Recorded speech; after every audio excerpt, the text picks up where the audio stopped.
Merci de nous retrouver sur iRadio, ITV, eMedia.sn. Bonjour à toutes et à tous. Bienvenue dans le JDD. En ce dimanche 8 octobre 2023, nous avons le plaisir de recevoir M. Boubacar Camara Kama, président du Parti de la Construction et de la Solidarité, Djengo Tabar, candidat déclaré à la prochaine élection présidentielle. Monsieur Boubacar Camara Kama, bonjour et merci. Bonjour madame et merci beaucoup de m'avoir invité à cette prestigieuse émission. C'est également un plaisir pour moi de vous retrouver, de retrouver les téléspectateurs, les internautes et d'avoir l'occasion dans ces circonstances assez difficiles d'échanger avec les Sénégalais. Bien, alors nous allons démarrer justement par le parrainage puisque vous êtes candidat à déclarer à la prochaine élection présidentielle. Parrainage qu'a Ousmane Sonko, radié des listes électorales. La Direction générale des élections refuse de remettre une fiche de parrainage à son mandataire. Il dépose plusieurs recours. Le dernier à la Cour suprême, la requête a été rejetée par la Cour suprême. Alors, quel est votre commentaire justement, M. Boubacar Camara? Une forfaiture de plus. Je pense qu'on est en train de dépasser les limites avec cette affaire-là. À aucun moment dans le processus électoral, il n'a été conféré à l'administration, et notamment à la Direction générale des élections, de décider qui doit recevoir ou non des fiches. Ce qu'on a demandé, après la disposition constitutionnelle qui oblige les candidats à trouver des parrains, on a demandé par arrêté d'informer ceux qui sont intéressés sur le modèle de parrainage. Modèle. C'est le modèle, quelles sont les informations qui doivent figurer dans la fiche. Ça a été fait. Et de remettre les fiches pour harmoniser, pour éviter que chacun vienne avec ses fiches, avec son logo, etc. On dit, voilà le modèle, version électronique, version papier.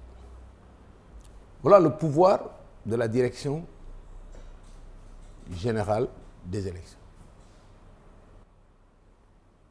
Elle n'a pas à s'interroger sur l'éligibilité. D'ailleurs, dans le modèle, il est noté très clairement que le fait de remettre les fiches de parrainage ne préjuge pas du statut du candidat. Oui. Aujourd'hui, le président Macky Sall, s'il voulait briguer un troisième mandat, et là, je me mets à la place du journaliste, s'il voulait briguer un troisième mandat, il dit qu'il en avait le droit, etc.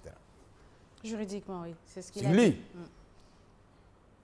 Vous pensez que si le président Macky Sall avait demandé à la Direction générale des élections de donner des fiches de parrainage, ils vont refuser parce qu'il n'a pas droit à un troisième mandat? Moi-même, qui suis opposé à ce troisième mandat, je serai le premier à condamner cet acte. Ce n'est pas leur prérogative. Donc ce n'est pas à la Direction générale des élections C'est une voie de fait. C'est une voie de fait, en droit, ce qu'on appelle une voie de fait. C'est une prérogative que tu t'octroies arbitrairement, sans aucune base juridique. Et comment comprendre justement donc le rejet de cette requête? Parce que simplement, il y a derrière un projet. Le projet, c'est de dire qu'il y a une conception de la vie politique, une conception de projet de société, une conception qui ne doit pas prospérer au Sénégal. C'est la conception incarnée par Ousmane Sonko, incarnée par d'autres, que je partage parfaitement. Souveraineté, y compris sur nos ressources naturelles, transformation industrielle de notre économie, exploitation judicieuse de toutes nos richesses, gouvernance transparente, capital humain épanoui.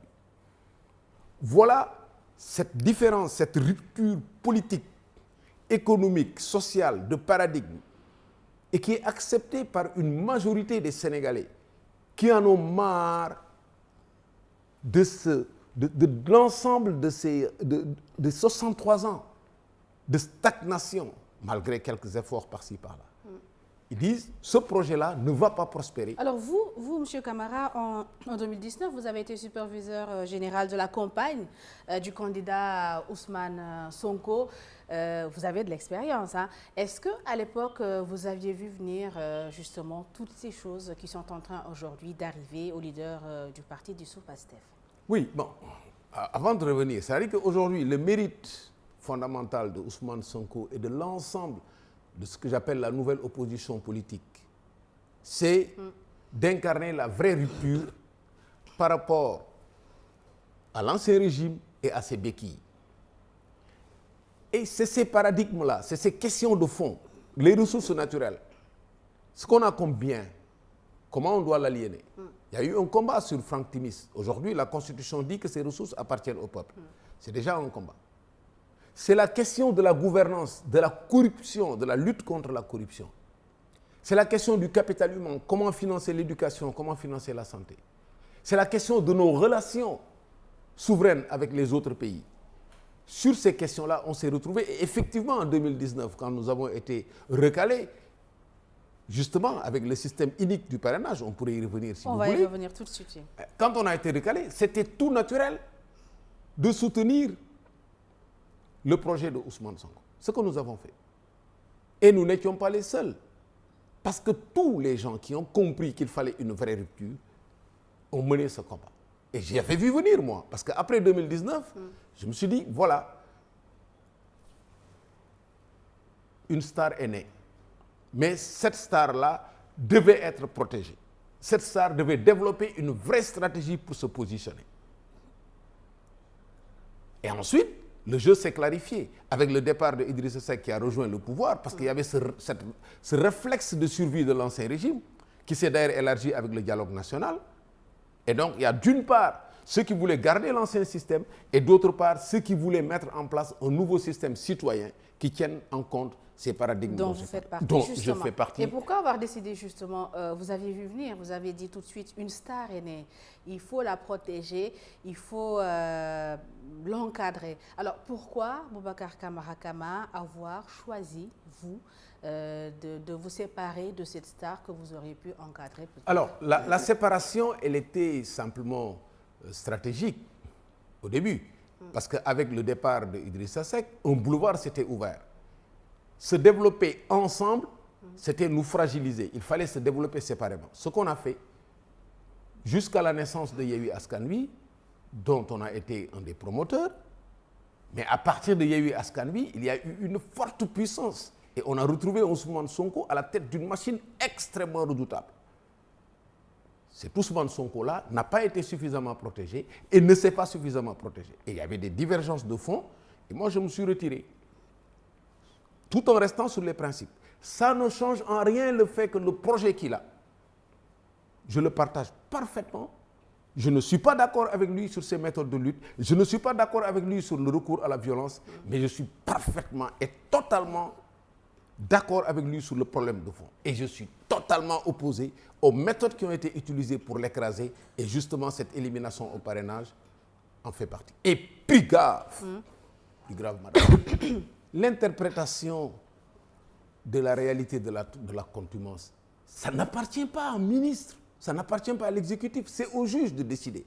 Et c'est sur la base de cette interprétation qu'ils ont décidé de la radiation, et c'est sur la base de la radiation que notre ministre décide souverainement de ne pas remettre une fiche de parrainage. Les Sénégalais ne doivent pas laisser faire comme ça. On est dans un état de droit. Vous avez entendu, vous êtes juriste, vous avez entendu les explications d'Ismaïla Madior Fall, du professeur Ismaïla Madior Fall, ministre de la Justice, sur justement cet état de fait, sur la contumace. Il dit que ça n'a rien à voir, les procédures ne sont pas les mêmes. À la fin, nous, profanes, on a même du mal à comprendre. Mais non, c'est pas au ministre de la Justice d'interpréter, c'est au juge de dire voilà les faits et voilà les conséquences. Il n'appartient pas au ministre de la... Il y a une séparation des pouvoirs. Il n'appartient pas au ministre de la Justice d'interpréter les effets de l'interprétation d'une arrestation, ça compte pas, c'est au juge de le faire. Non seulement il l'a fait, l'État en a tiré les conséquences, ils ont décidé de... Mais tout est arbitraire dans cette affaire. On est où? Il y a une décision qui a été prise, éliminer Ousmane Sonko, quitte à s'engloutir, et tout a été fait depuis le début pour ça. Procès sur procès, dossier sur dossier. Et est-ce que vous pensez que c'est la première fois qu'on le fait? C'était passé comme lettre à la poste avec Karim Wade. Karim Wade, on l'a traduit devant la Cour de répression de l'enrichissement illicite alors qu'il était ministre. C'est la haute Cour de justice. Tout le monde était là. Et il y en a qui trouvaient à dire, oui, c'est une demande sociale et tout. Quel que soit ce qu'il fait, il faut respecter les procédures. Khalifa Sall, c'était la même chose. Mais avec Sonko, sa position a été claire. Les deux premiers que vous avez cités ont été réintégrés. Ils se sont mais bien sûr, dans le jeu politique. Mais toujours, l'ancien système se retrouve toujours. C'est toujours comme ça. Quand il y a des enjeux de pouvoir, des enjeux de rupture, les gens développent une stratégie de survie. Il y a une stratégie de survie, le jeu politique maintenant est très clair. Tous les gens qui veulent pas traiter ces vraies questions qui sont soulevées par la nouvelle opposition politique se sont regroupés. Et le dialogue a été salutaire. Les jeux sont clairs. Maintenant, il y a des gens qui veulent le changement, développer le Sénégal, avoir la souveraineté sur nos ressources, sur notre monnaie, sur notre façon de faire, sur notre façon de discuter avec les gens, hisser le Sénégal à sa vraie place. Et d'autres qui veulent stagner, continuer à faire quelques réformes, discuter avec les bailleurs, avoir quelques fonds par-ci par-là, s'endetter, etc. Les autres, c'est qui? C'est tout. Les dissidents de la paire? Non, c'est tout le régime. On a fait 63 ans. On n'est pas un jeune pays. 63 ans, c'est quand même l'âge... 63 ans. On a connu le régime de Senghor, du président Senghor, qui a évité les guerres ethniques, qui a consolidé un État. C'était formidable. Mais qui n'a pas beaucoup avancé sur la transformation du pays.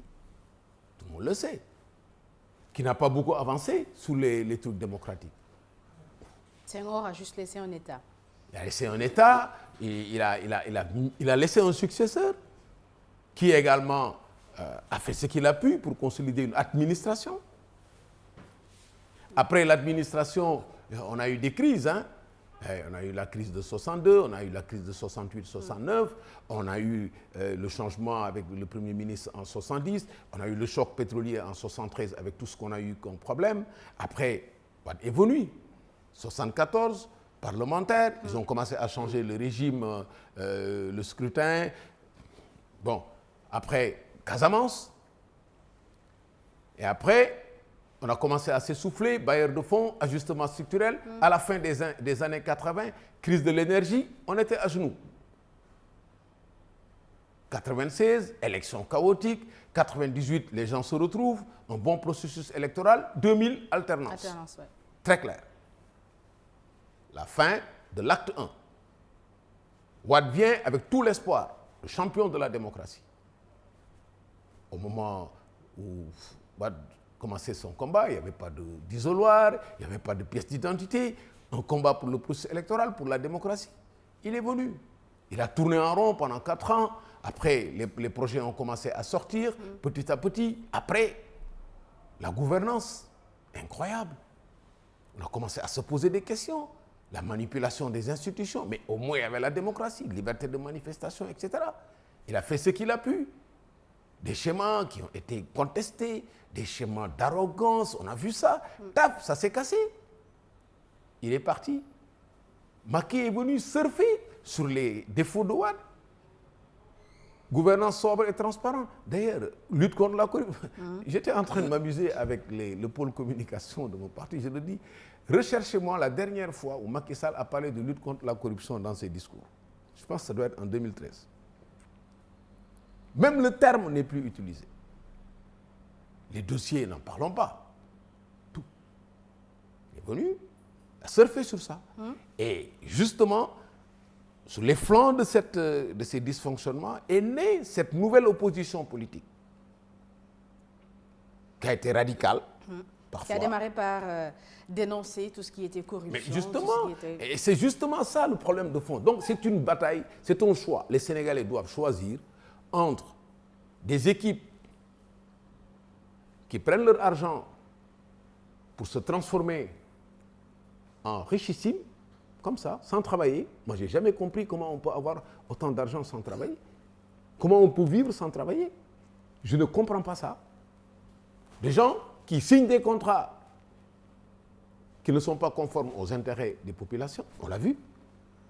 Choisir entre ceux-là et ceux qui mettent sur la table les ressources naturelles. Alors, Boubacar Camara, tout ce que vous dénoncez aujourd'hui en tant qu'opposant, l'actuel régime, le président Macky Sall l'a dénoncé lui aussi en tant qu'opposant. Comment comprendre tous ces changements qui interviennent chez les politiques, dans leur vision des choses et tout, à chaque fois qu'ils accèdent au pouvoir? Non, ça ne se passe pas comme ça. Ça ne s'est jamais passé comme ça. Ce n'est pas des gens qui changent quand ils accèdent au pouvoir. C'est-à-dire, pour accéder au pouvoir, ils trompent les populations en leur tenant un discours auquel ils ne croient pas. Et quand ils arrivent au pouvoir, ils mettent en œuvre ce à quoi ils croient. C'est tout. Maintenant, le parcours et l'expérience est là. Quand quelqu'un a un parcours, une expérience, un point de vue, un schéma, qu'il écrit, qu'il développe, vous croyez ou vous ne croyez pas?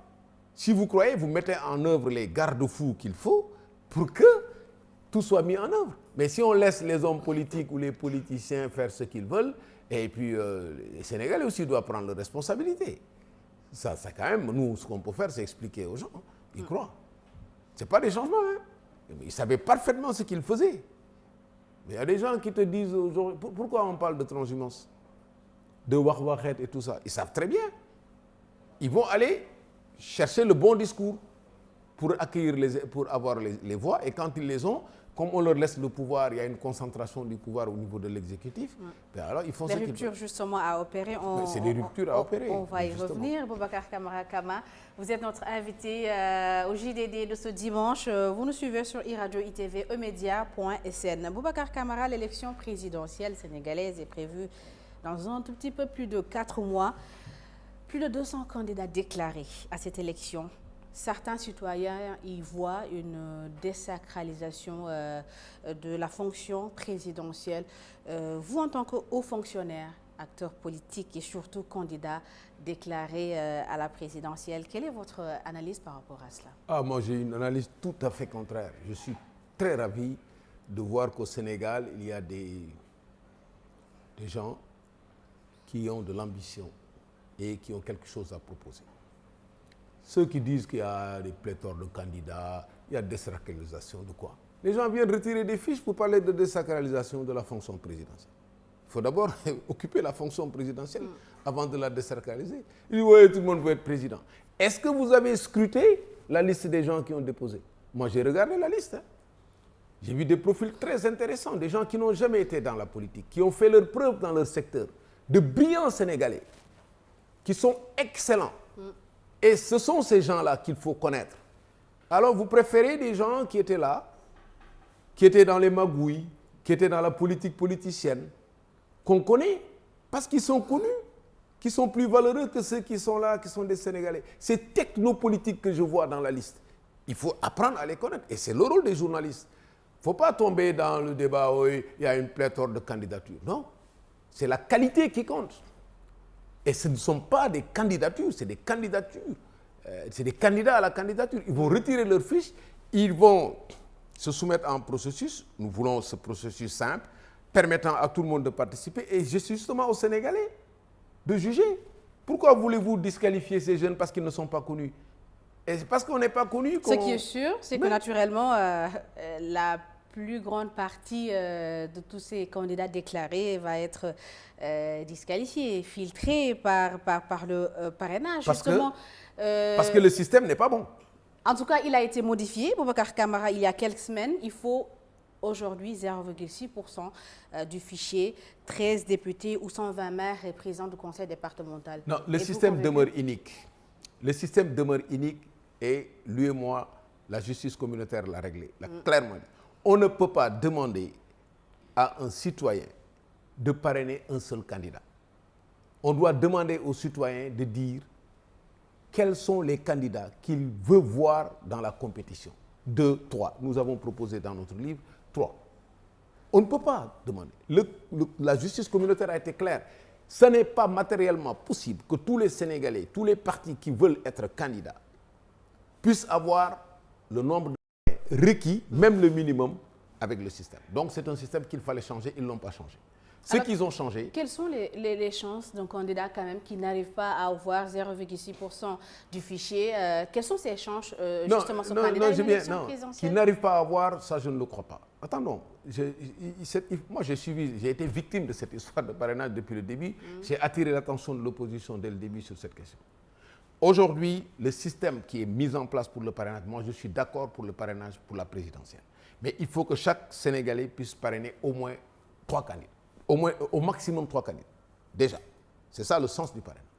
Deuxièmement, le fichier sur la base duquel le parrainage est apprécié doit être connu et remis aux différents candidats à la candidature pour qu'ils puissent confronter les parrainages collectés avec le fichier.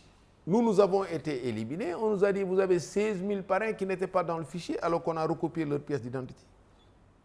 On nous a dit que vous avez des parrains qui ne sont pas dans telle région alors qu'ils sont dans ces régions-là sous la foi de leur pièce d'identité.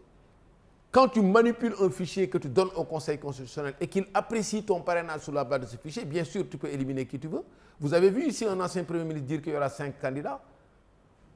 Et aujourd'hui, 5 candidats. Ils ont eu 5 candidats. Est-ce que ce n'est pas ce même fichier également qui a amené la situation à l'Assemblée nationale? Non, mais on va revenir. Non. Attends. Quand vous mettez un fichier pour le parrainage, vous n'osez pas reprendre ce même fichier pour les élections. Vous allez mettre un autre fichier pour les élections. Mais le fichier qui a été donné au Conseil constitutionnel pour le parrainage est un fichier qui a été miné pour éliminer des candidats. Et ça, on ne l'acceptera plus. Ça, il faut que ça soit très clair. Donc, ne sous-estimez pas le mérite de ces Sénégalais qui veulent être candidats, qui à un moment donné de l'histoire ne sont pas encore connus. Laissez-leur le temps de parler aux Sénégalais, d'expliquer leur projet, regardez leur parcours. Est-ce qu'ils ont déjà volé l'argent de ce pays-là? Est-ce qu'ils sont moins méritants que ceux qui ont détourné l'argent de ce pays, qui ont fait des manipulations? Est-ce qu'ils sont moins méritants que ces gens qui sont sur le terrain politique depuis longtemps et qui n'ont jamais rien réalisé, qui n'ont pas de parcours, qui sont impliqués dans des magouilles, dans des wahwahettes? Il faut valoriser ces jeunes Sénégalais, surtout les technopoliticiens. Donc, ça, je suis d'accord. Maintenant, à part ça, comment on contrôle le logiciel qui contrôle le parrainage? Vous l'avez vu, vous? Aucun parti ne l'a vu. Ils l'ont conçu où? Moi, j'étais là quand Vous voulez dire qu'il n'est pas fiable? Mais je dis, ce n'est pas normal dans un processus électoral de mettre en place un logiciel de contrôle qui n'est pas consensuel. Mais récemment, ils ont repoussé même la date de début du parrainage sans consensus ni rien. Une élection, c'est un consensus, surtout une élection dans laquelle il n'y a pas de candidat sortant. Alors, comment obtenir un consensus, M. Boubacar Camara, si la majeure partie de l'opposition radicale, dont vous faites partie, rejette même le dialogue?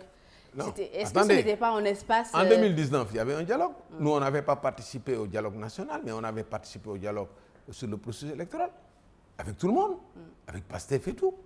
On était là. On ne discute pas avec le pouvoir sur des questions de fond sur lesquelles on n'est pas d'accord. On n'est pas d'accord. On n'a pas la même vision. On n'a pas le même cap. Je ne discute pas avec eux sur ça. Sur la souveraineté du pays, sur l'option de l'industrialisation, sur la corruption et tout. Je suis convaincu qu'on n'a pas la même voix. Mais sur le processus électoral, je suis prêt à discuter. Mais on nous a tellement trompés dans ce pays. On nous a tellement trompés. Donc, le processus de parrainage est vicié pour éliminer des candidats. Ils l'ont fait. Aujourd'hui, on ne l'acceptera plus. Aujourd'hui, ils veulent éliminer tous les candidats qui incarnent de vrais changements. Ils se sont regroupés, ils ont fait un bloc.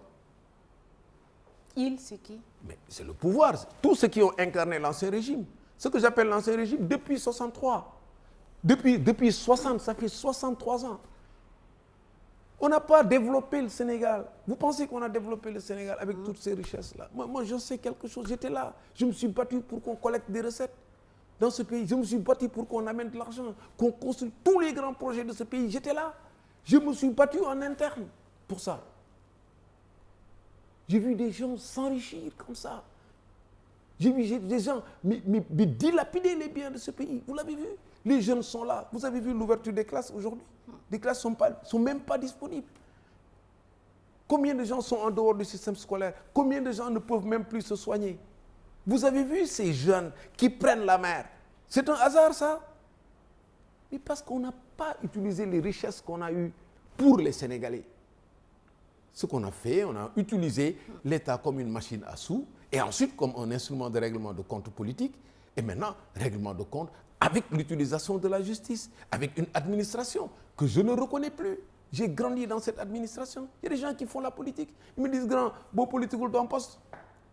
Tu t'imagines? Appel à candidature, les meilleurs, on les laisse de côté. Et vous voulez développer un pays comme ça? Les gens vont se battre. Les gens vont se battre. Ils vont s'entretuer si on ne change pas cette situation. Ça, je vous le dis. C'est un système qui a atteint ses limites. Il ne faut pas s'amuser. Et la politique, c'est du sérieux. Donc, le parrainage, c'est un système qui a été mis en place pour éliminer des candidats. L'Union européenne l'a critiqué, la justice communautaire l'a critiqué. Ils ont fait des changements parce que c'est des arrangements politiques pour mettre 13 députés parce qu'il faut faire participer des gens aux élections et tout. Oui. Mais concrètement, vous de l'opposition, qu'est-ce que vous pouvez faire et comment allez-vous faire pour que toutes ces injustices que vous dénoncez concernant le parrainage ne se produisent pas? Oui, on est là-dessus. Je compte beaucoup sur F24 pour ça, et je pense qu'il faut que toute l'opposition renforce le F24 pour travailler pour ça. Il ne faut pas laisser faire.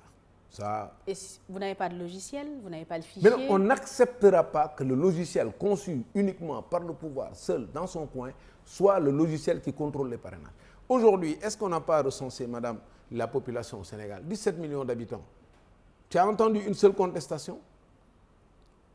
Aujourd'hui, pour faire un parrainage, c'est un jeu d'enfant. Vous distribuez des tablettes aux gens, vous développez une application. Moi, je suis le numéro 41, vous appuyez sur 41, vous avez tous les éléments, vous parrainez une fois, c'est fini, personne ne peut plus parrainer. En temps réel, vous avez le parrainage de tout le monde. Et s'il atteint le minimum, vous lui dites, vous avez atteint le minimum, est-ce que vous continuez? S'il continue, après c'est fini. Il n'y a pas de double parrainage. On a dit, L91, que c'est un délit de faire un parrainage double.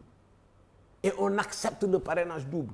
Après tirage au sort, on accepte la régularisation du parrainage double. Et les Sénégalais aussi, ils doivent comprendre. Comment peut-on parrainer 2 personnes à la fois? Ça n'est pas sérieux. Si demain vous élisez des gens et qu'ils volent votre argent, c'est parce que vous êtes vous aussi des truands. Ceux qui font double parrainage, c'est des truands. Il faut que les Sénégalais acceptent d'être sérieux aussi. Comment ça? Mais comment tu peux parrainer une personne et aller encore parrainer une autre personne? Peut-être qu'ils n'ont pas compris. Ils ont compris. Parce que souvent, c'est de l'argent, il y a des gens qui achètent des parrainages et tout.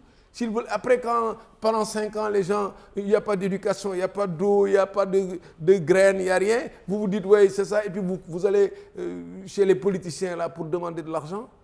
Vous acceptez ce système-là. Je pense qu'il faut changer ce pays. Bien. Vous suivez le jury du dimanche sur iRadio ITV, emedia.sn. Nous recevons Boubacar Camara Kaba. Vendredi dernier, Boubacar Camara, le président de la République, a remercié le gouvernement. Le Premier ministre Amadou Ba est maintenu. Ce changement d'équipe ou ce réaménagement à 4 mois, 5 mois de son départ, il vous inspire quoi? Tu sais, en tant qu'ancien haut fonctionnaire, je sais très bien que les questions de continuité de l'État sont de vraies questions quand on approche les élections. C'est pour ça que souvent, on prend les dispositions pour que le budget ne soit pas dépensé au début et tout, et que le gouvernement juste se mette à expédier les affaires courantes. C'est pour ça qu'on fait d'ailleurs les élections au mois de février. Très tôt, pour qu'au mois d'avril, lorsqu'on fera les passations, que les crédits ne soient pas consommés. Tout ça, c'est un système qui a été mis en place. Et ce à quoi on assiste aujourd'hui, c'est extrêmement grave, c'est que le Sénégal n'est même pas gouverné depuis fort longtemps. L'Assemblée nationale n'a pas fonctionné depuis fort longtemps. Le président Macky Sall, depuis 2019, n'a pas gouverné. Quand il est arrivé, il a commencé par supprimer unilatéralement le poste de Premier ministre, pour des raisons tout à fait politiques. Tout le monde était ébahi, même les gens qui étaient autour de lui. Il voulait accélérer les choses, hein, c'est ce qu'il a dit. Il a dit, j'accélère, je concentre les choses. Il n'a rien accéléré, il n'a rien concentré. Quelque temps après, il dit, je veux revenir là-dessus. Je suis nommé élu à l'Union africaine, donc il faut le faire. Il n'a pas fait. Malgré l'annonce, on est resté des mois. Les élections locales arrivent, il y a un changement, il perd tout l'axe, il ne fait pas de changement. Il dit, si je touche, peut-être qu'il y aura des remous, il garde. Pas de gouvernance. Situation provisoire. Après, c'est les législatives. législatives avec le plan Boudi que nous avons conçu et le schéma, on a eu un équilibre au niveau de l'Assemblée nationale. Et alors là, qu'est-ce qui s'est passé? Il dit, maintenant, je vais faire un remaniement. Au lieu de tenir compte du fait qu'il y a un changement, il force. Il vit dans l'illusion de cette puissance parlementaire qu'il n'avait plus. Perdu, au lieu de tenir compte du fait qu'il n'a plus la puissance parlementaire, en sachant que maintenant le pouvoir est partagé et qu'il y a une majorité pendulaire en fonction des questions, il a dit, je commence à bloquer. Pas de convocation, les combats, la bataille pour l'élection du président de l'Assemblée, les batailles, motion de censure sur moi. Aucun dossier sérieux n'a été traité par la présente Assemblée nationale. Aucun. Ils ont même parfois évité. Les enquêtes dont on parle, tout ce qu'on a espéré de cette Assemblée n'a pas gouverné. Le gouvernement, n'en parlons pas. Il met en place un Premier ministre et il subit la pression sous le troisième mandat, il recule. Il recule, qu'est-ce qu'il fait? D'abord, avant ça, Idrissa Seck sort, il est obligé de laisser les 2 postes. Ils n'ont pas. Non. Il donne les 2 postes au Premier ministre, en attendant, provisoire. Et après, il choisit un candidat, Ali Mbouy sort. Il n'a pas gouverné. Et ensuite, tu désignes le Premier ministre et il continue à prendre les moyens de l'État, à aller faire le tour du pays. Il paraît qu'il change de discours en disant que les miniers s'enrichissent. Mais j'étais écœuré de voir. Vous êtes de ceux qui pensent qu'Amadou Ba devrait démissionner? Mais il devrait démissionner depuis longtemps. La première journée, il doit démissionner. Pourquoi? Mais parce que vous savez ce que c'est un Premier ministre? Si c'est un président, on peut encore comprendre, il est élu au suffrage universel. Et même dans certains pays, quand tu es président et quand tu participes aux élections, tu laisses le pouvoir à ton suppléant. Président de la République, Premier ministre, vous coordonnez l'action gouvernementale, vous allez faire le tour pour faire de la politique, pour conquérir les suffrages. Mais c'est parce que c'est normal, parce qu'ils n'ont pas gouverné. Depuis 5 ans, il n'y a pas de gouvernement. On voit souvent des présidents sortants. Le président, il est élu au suffrage universel. On peut même le comprendre. Mais un ministre qui est nommé.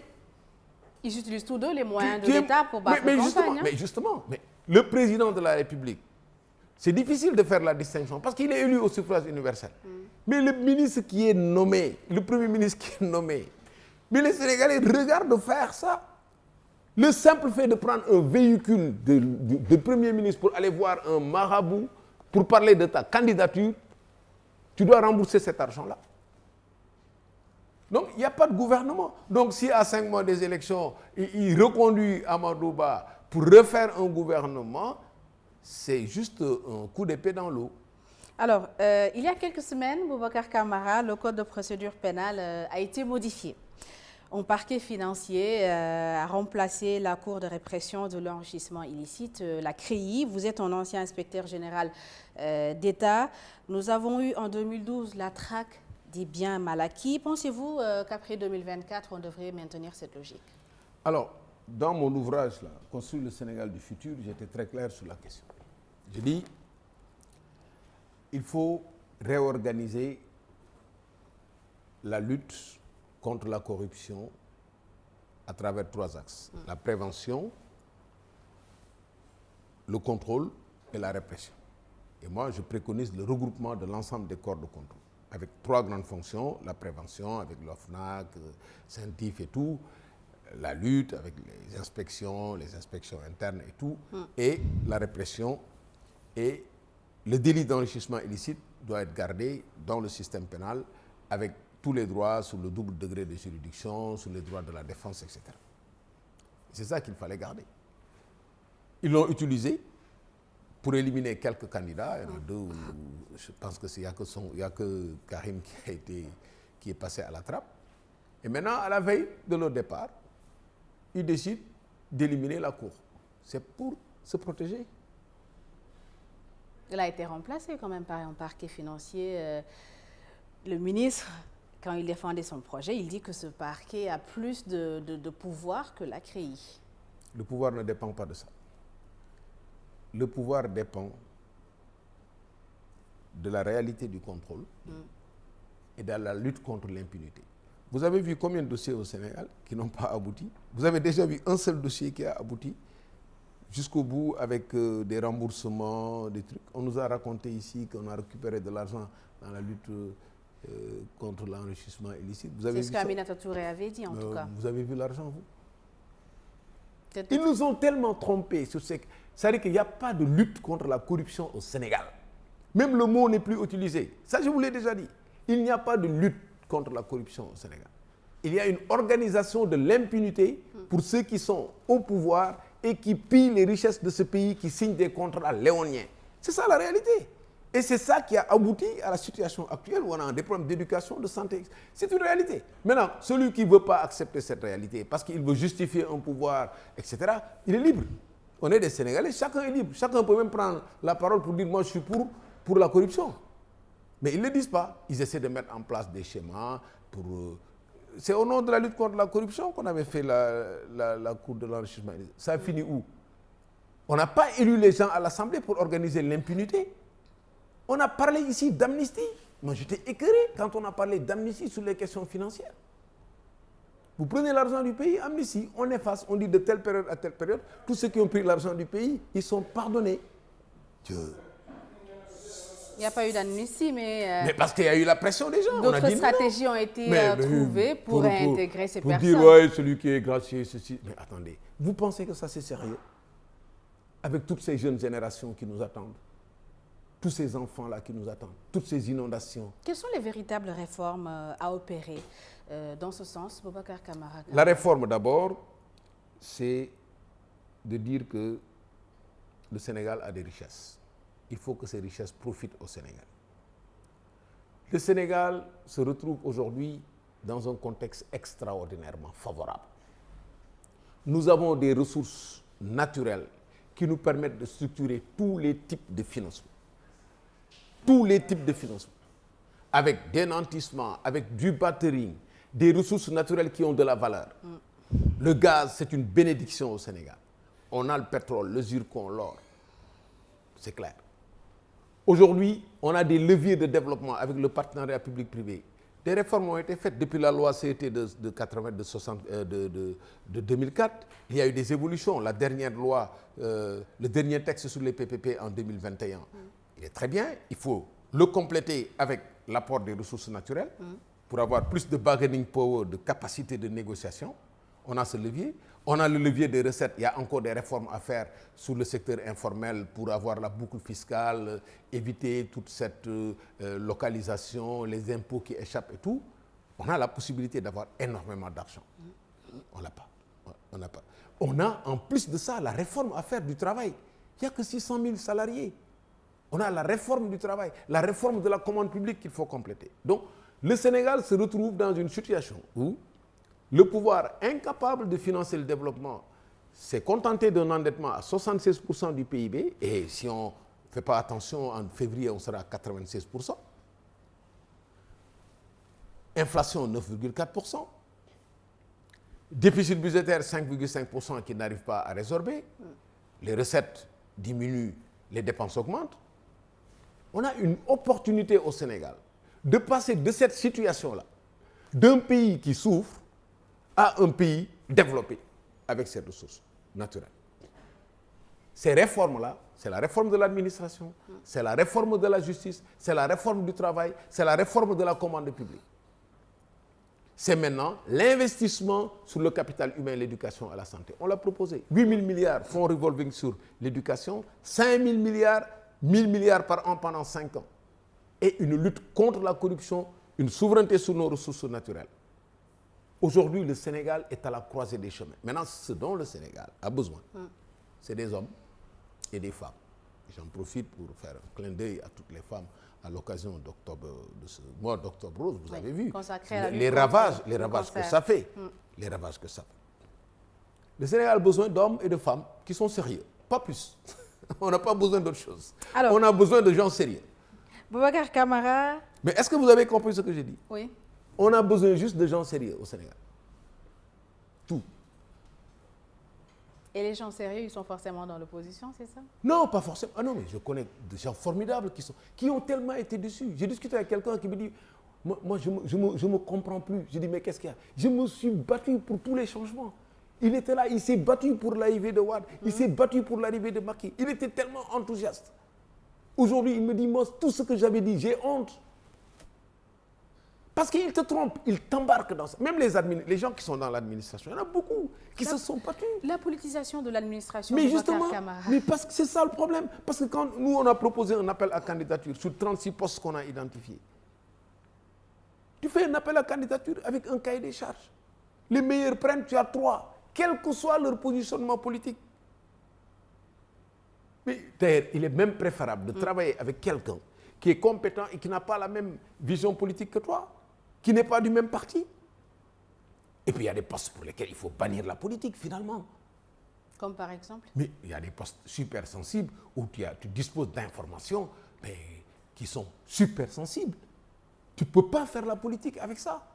Parce que si tu n'as pas la présence d'esprit de garder ces informations, si tu passes ton temps à t'épancher dans la presse, parce que si tu as détenu certaines informations, parce que tu as eu une position donnée. Donnez-nous un exemple. Il y a la douane, les impôts, la sécurité. Il y a eu des inspecteurs des impôts qui ont donné des informations que le pouvoir a jugées un tout petit peu sensibles. Quelle information? Ne me parlez pas de l'histoire de Sonko. Ça n'a rien, mais c'était vraiment un montage terrible.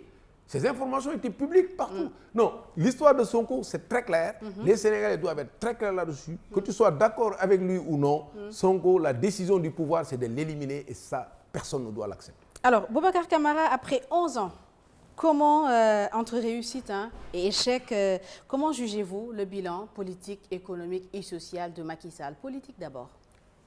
Macky Sall est un homme politique redoutable, dangereux, pour un pays qui veut se développer. Je l'ai dit, on m'a critiqué. Oh, tu fais l'éloge de Macky Sall. Tous ceux qui disaient que je faisais l'éloge de Macky Sall, les gens l'ont négligé. Il s'est battu tout seul. Il a été dans les mouvements de gauche, il s'est battu tout seul, il a laissé venir. Et à chaque fois, il était là, quand les circonstances l'exigeaient. Et à chaque fois, il a fait le travail. Et quand il a fait le job, on l'a cassé. Et quand on l'a cassé, il est sorti, il s'est mobilisé. Il a commencé à se battre. Il pense qu'il ne doit rien à personne. Il s'est battu. Et il sait ce qu'il veut. Il s'est battu. Avec toutes les méthodes. Avec la puissance étatique. Macky Sall, sans puissance étatique, est allé voter sans pièce d'identité. Tu lui donnes la police, la gendarmerie. À quoi tu peux t'attendre? Une politique redoutable. Il sait mettre la pression sur les gens. Écoutez-moi bien. Je connais, c'est un ami d'enfance. Je connais très bien. Il a battu Wade. Il a pris le pouvoir. Il comprend vite. Très bon discours. Très bonne stature. Et son objectif, il ne recule pas. 5 personnes, 5 ou 6, en même temps, il les balaye du pouvoir. Des gens qui pouvaient être des numéros 2. Personne ne bouge. Personne. Quelques mois après, ils les ramènent. C'est eux qui sont des candidats. Ils font un cirque sans saveur pour voir qui va être candidat, qui ne va pas être candidat. Personne ne bouge. Il est redoutable politiquement. Mais est-ce que ce qu'on demande à un chef d'État, c'est d'être redoutable politiquement pour des intérêts partisans? Ce qu'on demande à un Sénégalais, à un président, c'est de construire un pays, d'avoir un bilan qui permettent de transformer structurellement l'économie. Et sur le plan économique? Mais c'est ça que je dis. Sur le plan économique, PSE 2014, après Yonou Yokouté, qui était juste un faire-valoir, ils ont dit PSE. L'idée était bonne. Tu finances l'investissement à partir du privé à 70%, ils ont fait l'inverse. Ils ont passé le temps à s'endetter. Le Sénégal avait atteint le point d'achèvement. L'endettement était tombé autour de 40%. Au lieu de structurer l'économie, de faire de bons contrats, d'avoir d'autres sources de financement, ils ont continué à s'endetter. Et maintenant, c'est pire. Mauvais. Le secteur privé, comment tu peux financer le secteur privé avec l'argent des bailleurs de fonds? Ce n'est pas possible. Tu finances le secteur privé à partir des ressources que tu structures. Le secteur privé est laissé en rade. Donc, tu ne peux pas. Donc, tu ne peux pas financer ni le privé international. Tous les contrats, ils sont allés faire toutes sortes d'endettements. Le privé national ne peut pas être renforcé dans ces contextes-là. Donc, tu ne peux pas développer. L'éducation, la santé, le capital humain, vous avez vu? Il n'y a pas eu suffisamment d'investissement. Les secteurs où il doit y avoir une croissance inclusive, l'agriculture, le sol, Il n'y a pas de réforme. L'agriculture, justement, le ministre de l'Agriculture qui Il démissionne en pleine campagne. Non, mais de toute façon, c'est pas... il n'y a pas de gouvernement, c'est pas grave. Ils n'ont pas gouverné, démissionné ou pas. Même s'il n'y avait pas de gouvernement, ça ne changerait rien. C'est-à-dire que si Macky Sall se lève ce matin, comme la situation, il a un communiqué. S'il laisse les choses comme ça jusqu'aux élections, rien ne change. Alors, Boubacar Camara, le PSE est-il un projet pertinent dans son contenu, dont le contenu peut permettre d'atteindre l'objectif fixé en 2035 s'il est bien mis en œuvre? Bon, on était sur ça. Aujourd'hui, donc, sur le financement, ils ont raté le coche. Le capital humain, ils ont raté le coche. Les réformes, les 17 réformes qui devaient être réalisées, on vient d'en parler, aucune réforme n'a été réalisée. Pas de l'administration, pas de la commande publique, pas du travail, rien, aucune réforme, aucune. Donc tu ne peux pas le faire. L'émergence, au rythme de croissance qu'on a au Sénégal, il nous faut 32 années pour avoir le niveau du Maroc. On n'est pas dans l'émergence. On est loin de l'émergence. Alors, la croissance, elle n'est pas inclusive, elle est portée par des secteurs qui ne devraient pas porter la croissance. L'agriculture, très peu d'investissement, l'élevage, la pêche, l'industrie, le tourisme, rien. Donc, on ne peut pas développer un pays, l'artisanat. On ne peut pas développer un pays où la majorité de la population ne profite pas de la croissance. Donc, c'est un échec. C'est-à-dire que l'échec du régime de Macky Sall, c'est pour ça que quand j'entends les gens parler de bilan matériel, bilan immatériel, je dis, mais attends, on est où? Comment peut-on saluer une infrastructure, un stade qui a été réalisé sur la base de procédures de marché commande publique non respectées, sur la base de malgouvernance, sur la base de violation de toutes les règles démocratiques. Camara, un pays a aussi besoin d'infrastructures. Mais justement, nous, on a prévu 4 000 milliards pour les infrastructures. À financer comment? On ne finance pas les infrastructures comme ça, sur la base d'un endettement qui néglige les secteurs où les gens doivent vivre. Les gens ne doivent pas vivre, ne doivent pas manger. L'éducation, la santé, la sécurité. Vous avez vu l'insécurité dans ce pays? Qu'est-ce qui a été investi dans l'insécurité au niveau des frontières, les vols de bétail et tout? Les gens ne vivent même plus. C'est l'échec du pouvoir de Macky Sall. Ne fait pas de doute. Ne fait pas de doute. Parce qu'il n'y a même pas de discussion possible, parce que les gens le ressentent. Qui au Sénégal se lève le matin en espérant qu'une mesure du gouvernement va changer sa vie au cours de la journée? Il n'y en a pas. Il n'y en a pas. Personne n'espère quoi que ce soit du pouvoir. Ils sont pressés d'un changement. Maintenant, la question des Sénégalais, c'est qui doit venir. Le problème, ce n'est pas qui doit venir. Le problème, c'est comment il faut faire et quelle équipe pour changer le pays. Et dans votre livre Vision, Construire le Sénégal du futur, vous expliquez le retard économique de notre pays, malgré tous les changements de régime opérés par le peuple depuis 1960, par le décalage entre les programmes politiques des gouvernants et les réelles attentes des populations. Est-ce, Boubacar Camara, la manifestation d'une volonté, d'un manque de volonté ou juste d'un manque de vision de la classe politique qui nous gouverne depuis 63 ans? Il y a tout. Il faut une vision, un leadership et une volonté vraiment de développer le pays au service des populations. C'est le sérieux. Au Sénégal, la vision, souvent les gens développent la théorie. Aujourd'hui, les gens n'ont même pas de doctrine. Comment peux-tu comprendre quelqu'un qui fait la politique, qui n'a pas de doctrine? Sur quoi? Qui es-tu? Sur quoi tu te fondes? Sur quelle valeur tu te fondes?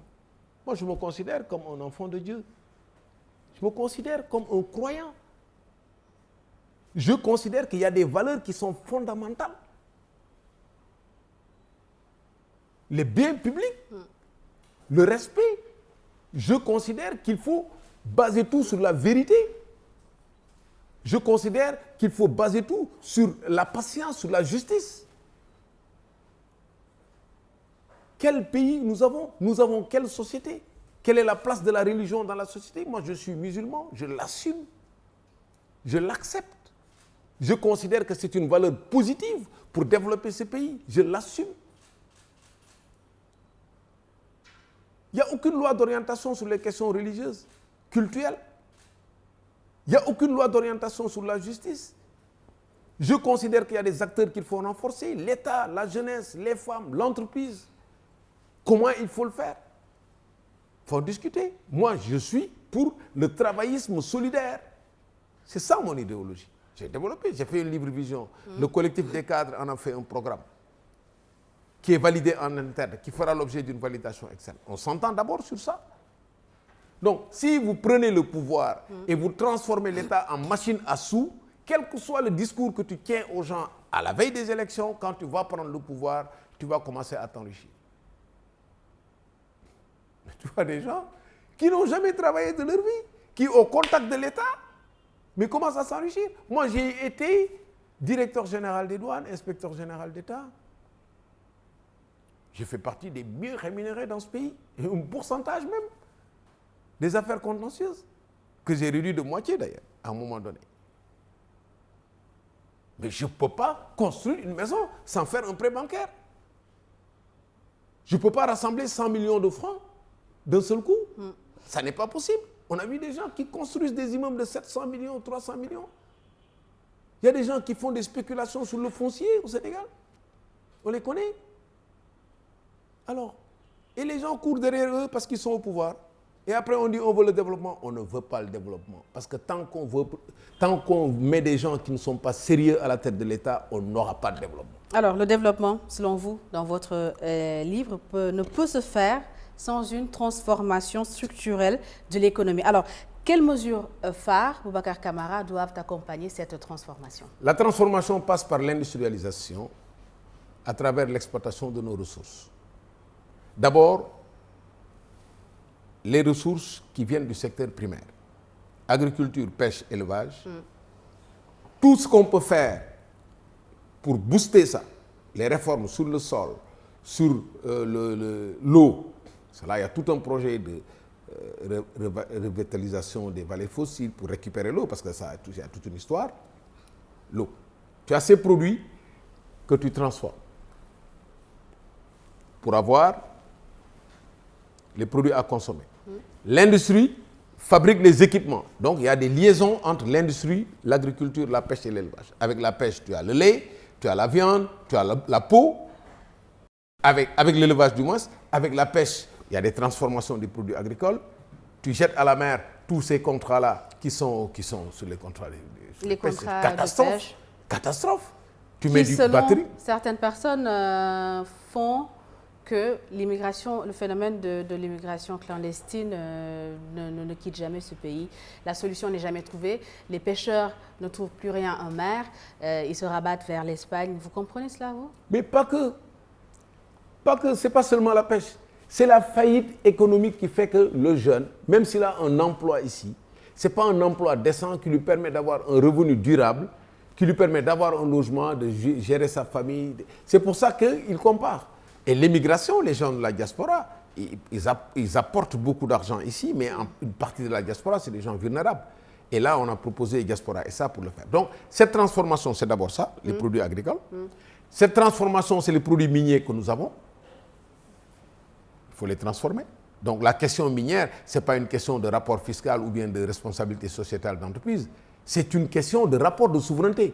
Quel type de contrat on doit signer sur nos calcaires? Êtes-vous pour une renégociation de tous les contrats? Mais non, aujourd'hui, la constitution du Sénégal est claire. Les ressources naturelles appartiennent au peuple. Donc, doivent être attribuées sur la base d'une procédure qui implique le peuple, notamment l'Assemblée nationale. Donc, on va rediscuter. Renégocier, ça ne veut pas dire arracher les contrats. Et il faut renégocier pour rééquilibrer les contrats. Il y a des clauses hardship qui permettent de le faire. Et dans tous ces contrats, il y a des clauses d'arbitrage. On sait comment faire. Moi, c'est pour ça que je n'aime pas trop faire de bruit sur ça. Parce qu'il y a beaucoup de gens qui parlent de ces contrats. Ils ne savent même pas de quoi il s'agit. Moi, j'ai négocié des contrats. J'ai participé à des arbitrages. Je sais comment ça se passe. Je connais les risques. Au Sénégal, vous avez vu, non? Sénélec, c'était privatisé. On a perdu tellement d'argent. Sonacos, même chose. ArcelorMittal, Kumbayela. Tout ça, vous l'avez vu? On a perdu tellement d'argent. Parce que simplement, les gens, quand ils négocient, ils pensent à la valise qu'ils vont récupérer à la fin des négociations. Ce n'est pas sérieux. C'est un problème de sérieux. Donc, la transformation structurelle de l'économie passe par l'industrialisation. Et cette industrialisation passe justement par la transformation de nos ressources agricoles, de nos ressources minières, de notre pétrole et de notre gaz. Et là, aujourd'hui, on a toutes les conditions parce qu'on a l'énergie. On a l'énergie. Et avec les pays africains voisins, la bauxite de la Guinée, on a de l'aluminium, on a la Guinée-Bissau qui est à côté, On a l'eau à gogo. On peut développer le tourisme, on peut développer l'artisanat, la culture. On n'a pas travaillé dans ce pays. On a cherché de l'argent à travers l'État. Maintenant, c'est fini. On a une chance. Tout le monde a compris que c'est fini. Alors, il nous reste 2 minutes, Boubacar Camara. Ah oui. En avril 2024, quelles sont pour vous les premières mesures que devrait prendre le prochain président de la République? Mais il faut dire que vous devriez prendre. Vous voulez pas que vous devriez prendre, vous, Boubacar Camara, une fois président de la République? De toute façon, le PCS Diengou, mon parti, a décidé m'a demandé d'être candidat. J'ai posé mes conditions qui sont en train de remplir. J'ai dit, mettez-moi en parrainage malgré le système unique. Ils m'ont amené 42 025, ils m'ont amené 42 800 parrains. J'ai dit, ça ne suffit pas. Au Congrès, ils vont m'amener le parrainage qu'il faut. Ils vont m'amener la caution. Le programme sera là. Toutes les personnes avec qui je discute dans le cadre du Concordat 24 ou de l'Alliance, on est en train de voir. Et quand je serai candidat, je pense que les Sénégalais comprendront qu'on a la chance d'avoir quelqu'un qui a le parcours qu'il faut, qui a l'expérience, qui est sérieux et qui a fait ses preuves. Maintenant, quand je vais venir, je vais aménager le territoire. Première chose. On ne peut plus vivre comme on vit au Sénégal. Un désordre total. Aménager le territoire, récupérer les terres qu'il faut, sortir la capitale administrative, l'amener à Thiès, faire de région de Thiès, de Mbour, une région.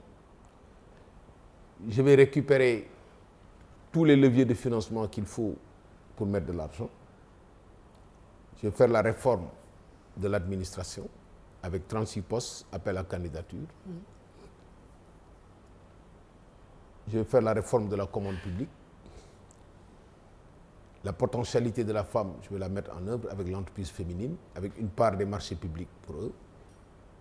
Je vais renégocier les accords qui permettent à chaque fois la régularisation des émigrés. Je vais mettre des blockchains pour la digitalisation avec la transparence partout. Partout. Sur l'état civil, sur les agréments, tout. Je vais développer une politique de jeunesse sur l'éducation, 8 000 milliards, fonds revolving. Mais la question, c'était les mesures phares, les premières mesures. C'est ça les mesures phares. Il y en a beaucoup, hein. Capital humain, c'est indispensable. L'aménagement du territoire, c'est indispensable. Le levier de financement, c'est indispensable. Les ressources naturelles pour transformer l'économie. Maintenant, quand tu dis des mesures phares, c'est des mesures que tu commences pour casser une spirale négative. Il y a des mesures que tu commences qui vont s'étaler sur le mandat. Bien. Donc, le livre est clair là-dessus. Et la hiérarchisation des mesures dépendra du contexte qu'on trouvera sur place. Espérons simplement que dans les 5 mois, les gens ne mettront pas le pays à genoux au point qu'il faut d'abord ensevelir les trous avant de creuser. Boubacar Camara, Kama, merci beaucoup. Merci beaucoup. C'était un plaisir de vous avoir sur ce plateau. Merci à nos auditeurs, nos internautes et nos téléspectateurs. Le JDD s'est terminé. On se retrouve la semaine prochaine.